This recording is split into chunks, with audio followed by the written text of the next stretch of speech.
안녕하세요. 저는 올해 30이 된 남자입니다.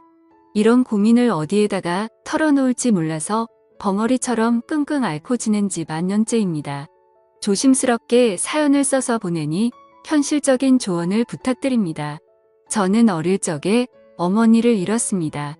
사고로 떠나보낸 후 아버지께서 저를 혼자 키우셨습니다. 아버지는 직업 특성상 지방 전국 각지를 돌아다니며 현장 일을 하시며 저를 키우기 위해서 애써주셨죠. 저는 혼자 살 수 없으니 고모네 삼촌네 등을 전전하며 학창시절을 보냈습니다.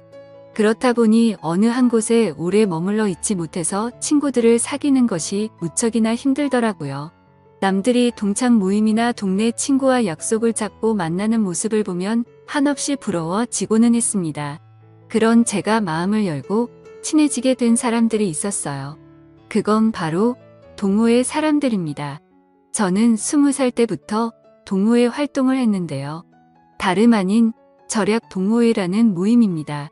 여타 동호회처럼 먹고 마시고 어울리는 곳이 아니라 살아가면서 절약을 하는 방법에 대해 논의하고 정보를 나누는 곳이었죠. 이렇게 현실적인 동호회 활동을 하게 된 이유는 바로 가정환경 때문이었습니다. 아무리 아버지께서 타지에서 돈을 벌어 보내주신다 해도 그 돈이 넉넉할 수가 없었거든요. 게다가 언제까지고 아버지 신세를 지면서 살 수는 없었기 때문이죠. 그래서 대학 진학도 그런 이유로 포기를 하게 되었습니다. 솔직히 저는 공부하는 것이 무척 즐거운 사람이거든요. 무언가를 배운다는 것은 언제나 흥미롭고 제게는 행복한 일이었습니다. 그래도 그 모든 것을 누릴 수 있는 여건이 갖춰진 사람이나 배움을 계속 이어가는 것이지 저 같은 사람에게는 꿈 같은 신기루였습니다. 20살이 되자마자 저는 별의별 일을 다 했던 것 같네요. 물론 고등학교 때부터 아르바이트는 시작했습니다. 학생일 때에는 법적인 사항 때문에 일할 수 있는 종류의 제약이 적어서 큰 돈을 벌지 못했어요. 그런데 성인이 되자마자 제가 지원할 수 있는 일들이 무척 많아서 신이 났습니다. 노가다부터 식당일 그리고 택배 상하차까지 안 해본 일이 없는 것 같네요. 그렇게 다양한 일을 하던 중 이렇게 여러 가지 일을 이것저것 하다가는 전문적인 노하우를 쌓는 게 어려울 것 같다는 생각에 좀 더 세분화된 일을 해보기로 마음먹었습니다. 그렇게 제가 집중해서 일을 하게 된 것이 바로 요식업이었죠. 일을 시작한 초기에는 간단한 주방 보조도 했는데 아침 일찍부터 재료를 다듬고 점심 저녁에는 배달을 하며 식당에서 일을 하기 시작했습니다. 이후 주방에 있는 시간을 점차 늘리게 되었습니다. 그러면서 점점 정식 주방 보조로 승격하게 되었죠. 바쁘게 일을 하던 중에도 동호회 활동을 게을리 하지 않았습니다. 그러던 어느 날 동호회에 새로운 여자 회원이 들어오게 되었죠. 상냥한 말투와 부드러운 인상, 그리고 웃을 때 눈이 초승달처럼 변하는 모습에 확 끌리게 되었습니다. 게다가 입술 위에 있는 점이 돌아가신 어머니와 똑같은 곳에 위치해 있어서 더욱 시선을 빼앗기게 되었죠. 그녀가 동호회에 들어오게 된 계기는 저와 비슷했습니다. 최근에 아버지께서 돌아가셔서 집안이 힘들어져 조금이라도 절약하고 살기 위해서였습니다. 전 어릴 적부터 뼈저리게 느껴온 그 기분을 그녀와 나눌 수 있다는 사실에 더욱 설렜어요. 그렇게 우리는 천천히 물들듯 가까워져 갔습니다. 남들은 주말에 영화관 데이트를 하거나 동물원에 가는 등 돈을 쓰는 데이트를 하면서 연애를 한다고 하지만 우리는 색달랐습니다. 둘이 같이 단기 알바에 지원해서 행사 판촉을 한다거나 결혼식장 웨딩홀 서빙 아르바이트를 하면서 시간을 함께 보냈습니다. 식사 시간에 밥을 먹으며 오늘 하루도 뿌듯하게 돈을 벌었다며 서로를 북돋아주고 행복한 나날들을 보낼 수 있었습니다. 나처럼 마음이 잘 맞는 여자를 만났다는 사실이 무척 기뻤습니다. 행복한 우리와 달리 그녀의 어머니 즉 예비 장모님은 그리 기뻐하시지 않았습니다. 처음부터 대놓고 저를 마음에 들지 않아 하셨습니다. 엄마 없이 자란 사람은 정이 없다는 둥, 아버지의 직업이 마음에 안 든다는 둥 여러 점을 꼬집으며 저를 싫어하셨습니다. 그래도 그녀와 저는 꿋꿋이 정을 이어나갔습니다. 결국 자식 이기는 부모 없다는 말처럼 결국 예비 장모님은 두 손 두 발 드시게 되었죠. 마지못해 저를 받아주긴 했다만 사사건건 시비를 거시는 게 느껴졌습니다. 집에서 가구를 옮겨야 하는데 허리가 아프다는 말에 불이 나게 달려갔더니 온 집안의 가구 위치를 바꾸게 하셨고 쉬는 날 굳이 불러내셔서 이불 빨래를 시키기도 하시더라고요. 아끼고 사느라 차를 장만하지 않았는데 누구네 사위는 차도 있고 어딜 태워다 주기도 하는데 우리 사위는 그깟 차도 없다고 매일같이 노래를 부르셨습니다. 참다가 마지못해 중고차로 경차를 장만했더니 그것마저도 싸구려 조그만한 차를 샀다고 흉을 보시더라고요. 이런 경차로 우리 딸 데리고 다니다가 사고 나면 바로 큰일 나겠다며 투덜거리셨습니다. 그런 예비 장모님의 모습에 집사람은 그만 좀 하라고 말렸지만 그것도 그때뿐이었죠. 어김없이 매번 저를 만날 때마다 꼬투리 잡을 곳은 없나 살피셨습니다. 솔직히 그렇게 구박을 들을 때마다 이 결혼을 꼭 해야 하나 갈등이 되었습니다. 그래도 한없이 사랑스러운 여자친구를 놓치고 싶지 않았습니다. 게다가 우리는 이미 동거를 하고 있었기에 사실혼이나 마찬가지였어요. 저는 제가 일하는 식당 앞에 투룸을 얻고 있었습니다. 여자친구는 다른 지역에서 자취를 하고 있었는데 일하는 회사가 저희 집에서 그리 멀지 않았거든요. 그래서 우리는 이렇게 양쪽 집값을 낼 바에는 하나로 합치자고 생각이 들었고 합치는 게 낫지 않을까 많은 대화를 나누었습니다. 그때 당시에는 우리나라 정서에 맞지 않게 동거로 시작하는 게 좀 잘못된 게 아닐까 하는 생각도 들었지만 저희가 만나게 된 계기가 절약하는 동호회인 만큼 돈에 대해서는 민감했기에 합치기로 결심했어요. 막상 같이 살게 되면 다툰다고 하지만 우리는 그 모든 게 행복했습니다. 생각보다 싸울 일도 거의 없었어요. 서로 배려하며 맞추고 지냈고 생활 습관도 잘 맞았습니다. 요리와 청소 등 집안일 배분도 알맞게 되어서 아무런 문제 없이 행복한 시간을 이어갈 수 있었죠. 문제는 우리 둘 사이가 아니었습니다.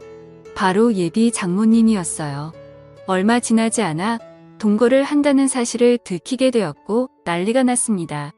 의미 없이 잘한 애랑 만나더니 우리 딸이 반란 까지게 되었다며 원색적으로 저를 비난하셨습니다.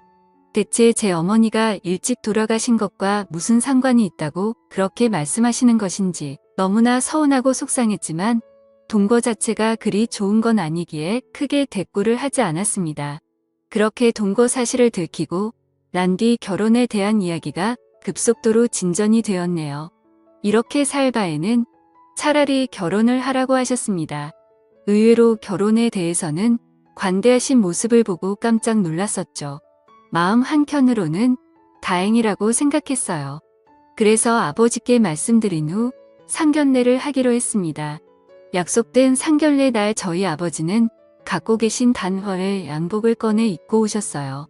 비록 많이 낡고 유행에 뒤처지는 옷이었지만 깔끔해서 괜찮다고 생각했습니다. 그런데 그 모습도 예비 장모님은 마음에 들지 않으셨나 봐요. 서로 사돈댁이 처음 인사하는 자리에 후줄근한 옷을 입고 왔다고 제 바로 앞에서 흉을 보셨습니다. 그래도 우여곡절 끝에 상견례를 마치고 결혼식 날짜를 정하게 되었죠. 저희는 지금 월세방 계약이 끝나는 12월에 결혼식을 올리고 싶었습니다. 그러나 예비 장모님께서는 사주 팔자를 보러 다녀왔는데 둘이 합치는 날을 10월로 해야 앞으로 돈이 많이 벌리고 손주도 빨리 볼 수 있다며 꼭 그 달에 해야 한다고 하시더군요. 저는 그런 것을 믿지 않았지만 여자친구는 자기의 엄마 성격에 절대 굽히지 않을 거고 10월로 밀어붙일 게 뻔하니 그냥 그렇게 하자고 하더라고요. 한숨이 절로 나왔지만 어쩔 수 없었습니다. 그래서 집주인에게 10월에 방을 뺀다고 말했죠. 그러자 계약보다 2달이나 먼저 빼는 건 안 된다고 예정대로 12월까지 월세를 내야 된다고 하더라고요. 한두 푼도 아니고 2달치 월세가 그냥 꽁으로 나갈 생각을 하자 속이 쓰렸습니다. 제 마음 같아선 그 집에서 2달을 더 살고 나가고 싶었지만 장모님은 그것도 허락하지 않았어요. 결혼하게 된다면 장모님 댁 근처에서 거주해야 한다고 본인이 봐둔 아파트로 전세를 계약하라고 말씀하셨습니다. 신혼부부 대출을 이용해서 전세하면 그리 무리 없을 거라며 막무가내였어요. 그 어떤 것도 제 스스로 결정할 수 있는 게 아무것도 없으니 점점 화가 나더군요. 그래도 끝까지 꼭 눌러서 참았습니다. 마음에 안 드는 사위를 드리는 장모님의 마음도 이해하자 싶었거든요. 아버지도 그냥 그쪽 집에 따르라고 하시더군요. 솔직히 양쪽 다 한부모 가정인데 왜 이렇게 우리 집만 눈치를 봐야 하는 건지 모르겠다는 생각도 들었습니다. 단순히 저희 어머니께서 돌아가신 지가 더 오래되었다는 이유로 그런 건지 답답해 미칠 것 같았습니다. 어쨌든 10월에 결혼식을 올리기 위해 예식장을 알아보기 시작했습니다. 식장은 저희가 마음에 드는 곳으로 하라고 하셔서 이리저리 알아본 결과 일정이 빠듯해서 몇 군데 없더라고요. 그중 식사가 제일 맛있게 나오는 웨딩홀로 예약을 했습니다. 그렇게 결혼 당일 많은 분들이 오셔서 축하해 주셨어요. 아버지도 드디어 제가 장가를 가게 되자 모든 짐을 내려놓을 수 있게 되었다는 표정으로 행복해 하셨습니다. 그런 아버지의 표정을 보니 저도 모르게 눈물이 찔끔 나왔었죠. 한평생 저를 키우기 위해서 고생하신 아버지의 투박한 손이 보였습니다. 그렇게 나름 감동적인 식을 마친 후 인사를 드리러 다니는데 장모님의 표정이 별로 좋지 않더군요. 무슨 일이 있었나 집사람이 여쭤보니 친척 중 한 명이 교통 불편한 곳에 식장을 잡았다고 흉을 봤다고 하더군요. 내 의견을 묻지도 않고 너네 멋대로 식장을 잡아서 내가 욕을 먹게 됐잖니. 망신도 이런 개망신이 따로 없어. 즐거워야 할 잔칫날 아주 제대로 기분을 잡쳐버렸다. 이래서 내가 애미 없는 놈을 사위로 들이기 싫었던 거야. 경험가 없어. 가정교육을 못 받아서 그래. 대체 이게 식장 하나로 들을 욕인지 저는 지금도 이해가 가지 않습니다. 게다가 저희 보고 알아서 잡으라고 말씀하셔놓고 이제 와서 의견을 묻지 않았다고 화를 내시는데 돌아버릴 지경이었죠. 제 표정이 심상치 않자 집사람은 저를 달래기 바빴습니다. 우리 엄마 입이 워낙 좀 거칠어서 자기가 좀 이해해줘. 저래도 심성이 나쁘거나 자기 미워하는 건 아니야. 다 우리 걱정돼서 하시는 말씀이야. 전 정말 오롯이 아내 하나를 보고하는 결혼인데 시작부터 너무 힘들었습니다. 내가 잘해드리면 점점 나아지겠지라고 스스로를 세뇌하고 다짐했습니다. 그렇게 악몽 같은 신혼생활이 시작되었죠. 장모님의 성화에 모시겨 계약한 아파트는 생각보다 마음에 들었습니다. 지어진 지 조금 오래된 곳이었지만 방이 무려 3개나 되어서 행복했습니다. 제일 큰 방은 안방, 작은 방 하나는 서재처럼 쓰고 또 하나는 미래의 아기방으로 쓰면 되겠지 싶었습니다. 그렇게 행복한 꿈에 젖어서 인테리어를 하나하나 꾸며 나가던 중 황당한 일이 벌어졌습니다. 퇴근하고 오니 난감해하는 집사람 옆에 장모님이 앉아 계시는 것입니다. 장모님 어쩐 일이세요? 연락도 없이 아무 생각 없이 건넨 말에 장모님은 팍 쏘아붙이며 화를 내셨어요. 내가 내 딸 집에 오는 건데 굳이 연락을 하고 와야 되니? 제가 낸 돈으로 장만한 집인데 딸 집이라고 하시니 조금 무안했지만 우리 부부의 집이니 그 말도 아예 틀린 건 아니라 가만히 있었습니다. 그런데 제 눈에 띈 다른 점이 있었습니다. 아기방으로 꾸미려고 텅 비워놓은 3번째 방에 이불 보따리와 캐리어 3개가 들어가 있는 겁니다. 대체 이게 뭐냐고 황당해하며 물으니 믿을 수 없는 대답이 돌아왔습니다. 오늘부터 내 방으로 쓸 거야. 내가 순간 잘못 들었나 싶어서 아내를 쳐다보니 집사람은 아무 말도 하지 못하고 땅만 바라보고 있더군요.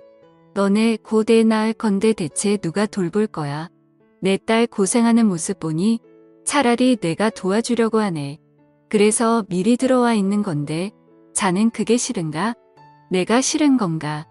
아니면 내가 우리 딸 돌봐주는 게 싫은 건가? 둘 중 어느 것이라고 해도 자네가 너무 이기적인 건 아닌가? 애 낳고 몸 고생하는 내 딸에게 자네가 뭘 해줄 수 있다고 그렇게 유세야. 대체 무슨 논리인지 이해도 가지 않았지만 장모님의 우김을 아무도 말릴 수 없었습니다. 벌써 장모님 댁은 부동산에 내놓았다는 말에 입이 떡 벌어졌지만 그렇다고 밖으로 내쫓을 수도 없어서 반강제적으로 셋이 함께 살게 되었습니다. 그렇게 지옥, 같은 날들이 시작되었던 거죠.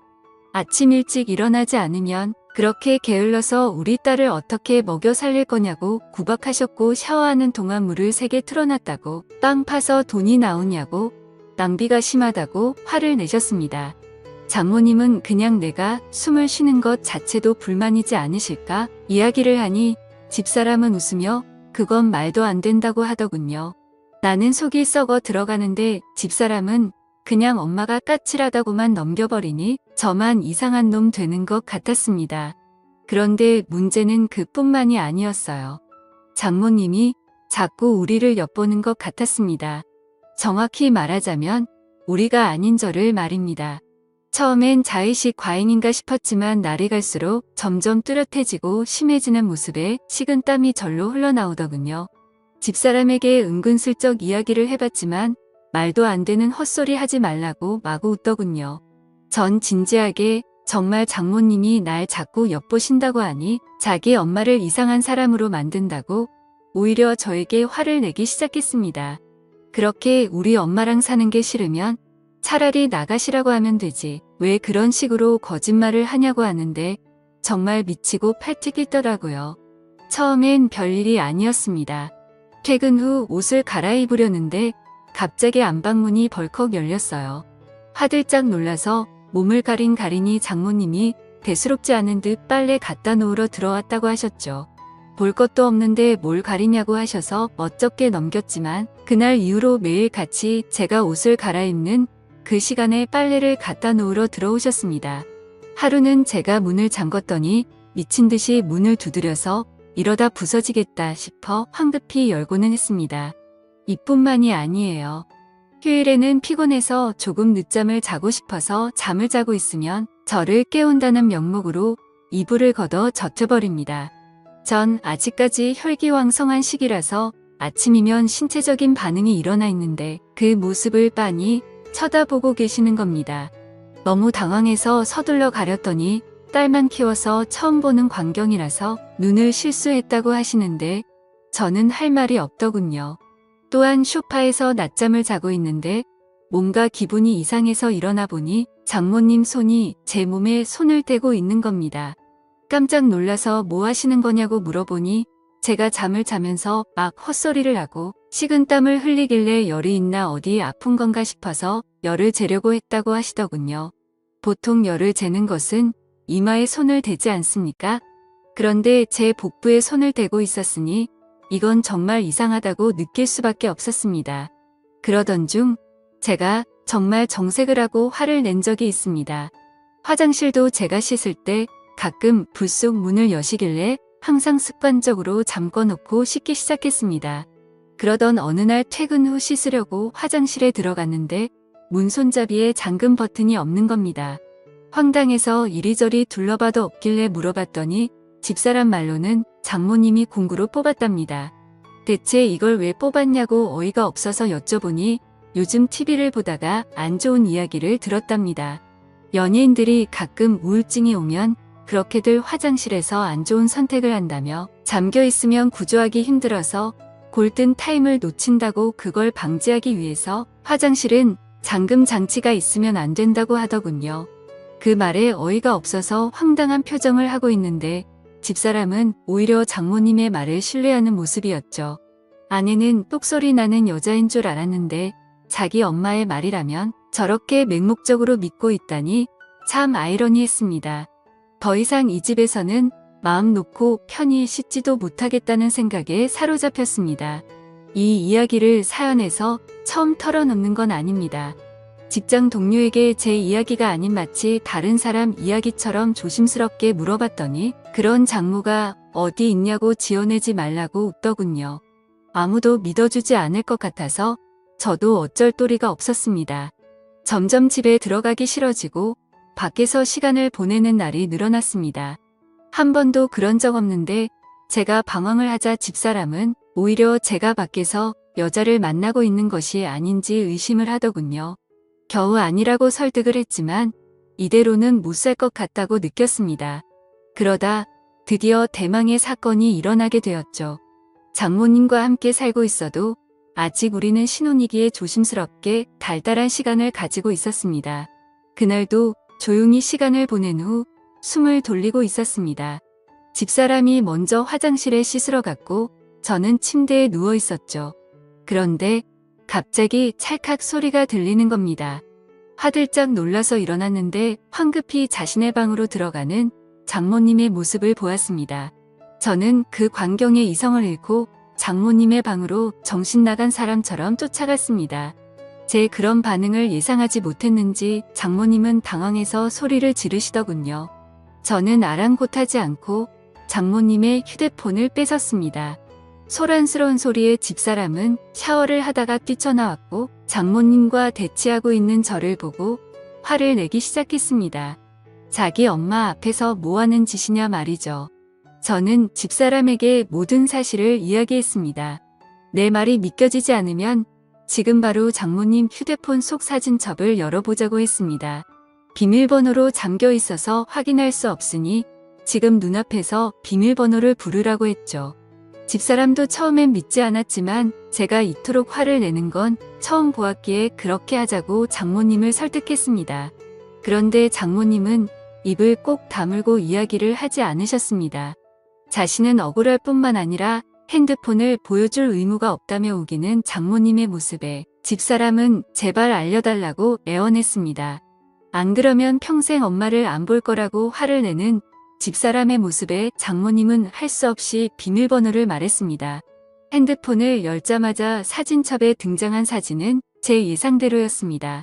장모님의 휴대폰 사진첩 속 사진에는 방금 전까지 누워있는 제가 적나라하게 찍혀 있었죠. 대체 이런 걸 왜 찍었냐고 오열하며 묻는 집사람에게 장모님은 말도 안 되는 변명을 또 하기 시작했습니다. 아니 무당이 말하길 부부가 사랑을 나눈 직후 신랑을 사진으로 찍으면 아들을 갖는다고 하더라고. 난 무당이 시킨 대로 한 것뿐이야. 이번 일은 집사람도 장모님의 편을 들지 않았죠. 차마 모녀관계를 끊을 수 없으니 그냥 이 집을 나가달라고 이야기했습니다. 그날 이후 우리 셋의 관계는 싸늘해졌습니다. 집사람은 장모님을 소닭보듯 무시하고 지냈고 장모님은 자신과 딸 사이를 멀어지게 했다며 오히려 저를 원망했습니다. 또한 자신의 집은 이미 팔렸으니 지낼 곳을 마련해주지 않으면 안 나갈 거라고 우기는 장모님 때문에 저는 또다시 돈을 들여서 집을 구해드려야 할 판입니다. 앞으로 저는 이런 장모를 모시고 집사람과 평탄하게 살아갈 수 있을까요? 그렇다고 저 하나 때문에 하나뿐인 모녀 관계를 끊으라고 할 수도 없어서 대체 어떻게 해야 할지 모르겠습니다. 좋은 의견 댓글로 남겨주시면 감사하겠습니다. 긴 사연 들어주셔서 감사합니다.